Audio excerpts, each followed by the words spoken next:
कोई शक नहीं, मुल्क में महंगाई उरूज पर है। वजीर आजम का एतराफ, सोहबतपुर में खिताब करते हुए कहा, हुकूमत संभाली तो हालात बहुत मखदूश थे। सैलाब मुतासरीन पर अरबों डॉलर खर्च कर चुके, अब भी अरबों डॉलर मजीद दरकार हैं। मुतासरीन सैलाब की बहाली के लिए पुरअज़्म है। तख्ते लाहौर डोलने लगा, वजीर आला के एतमाद के वोट पर बेएतमादी के साए। कप्तान की बैठक पे बैठक, इमरान खान ने पार्टी रहनुमाओं को जमान पाक तलब कर लिया। पंजाब की सीनियर लीडरशिप से पंजाब में एतमाद के वोट और अराकीन से राब्तों के हवाले से मशावरत होगी।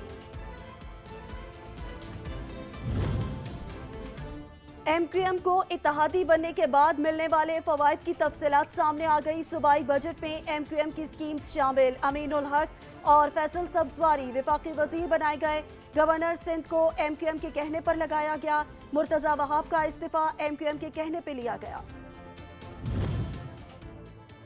अरशद शरीफ कत्ल केस, GIT के बैरून मुल्क जाने के इंतजामात मुकम्मल। इस्लामाबाद पुलिस ने फंड्स भी जारी कर दिए।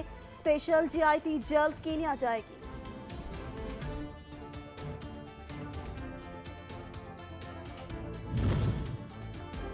लाहौर, शेखुपुरा समेत पंजाब के मुतादिद शहर जलजले से लरज उठे। लाहौर और गिरदोनवा में 4.1 शिद्दत के जलजले के बाद लोग घरों और दफातर से बाहर निकल आए। जलजले का मरकज शेखुपुरा से 20 किलोमीटर दूर था।